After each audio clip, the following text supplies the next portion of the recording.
Mr. Morgan, Jeffrey Morgan.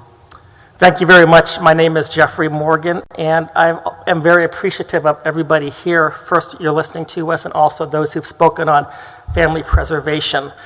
When I saw the topic about family preservation, I thought to myself, are you kidding? The Department of Family Protective Services and family preservation, for most people, those two things do not go hand in hand in a positive manner. When they intervene, if we'll call it that, they're taking a child out, and they are inducing trauma, as many other people have stated. I looked at the budget for DFPS, $2.1 billion, approximately $770 million for foster care and adoption, the destruction of a family.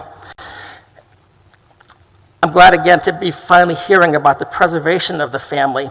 Back in 1997, Dr. Roma Hanks, a PhD in sociology, anthropology, and gerontology, wrote an article called Connecting the Generations, the New Role of Grandparents, in which she stated, "It is my belief that grandparenting is the most important family role of the new century."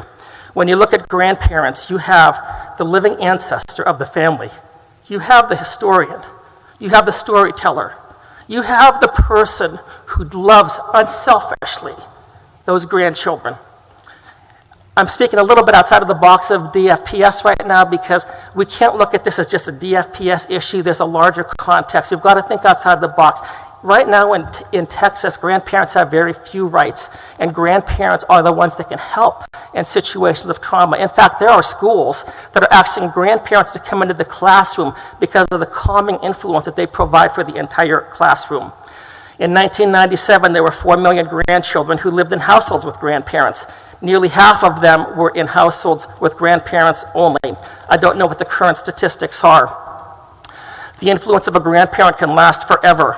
My grandparents died over 45 years ago, and those memories still live on with me, and I'm appreciative of them.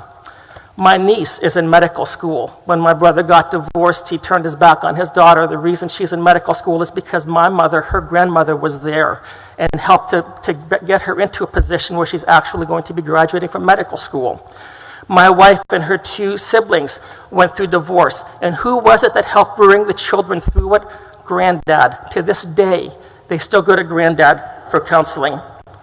With my own grandchildren, I had that relationship until Children's Protective Services got involved, and 3 years ago they destroyed that. So I don't really look at Children's Protective Services, DFPS, as being something that would ensure family preservation. I think when we talk about family preservation, we cannot neglect the importance of family structure. And one factor that we tend to ignore is the role and the influence of grandparents. Last session, you had grandparent rights bill coming before you, grandparent visitation bills.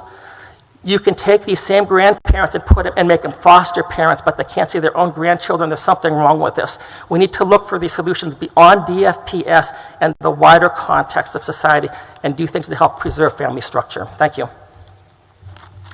Thank you, sir. I appreciate your testimony. Thank you, panel.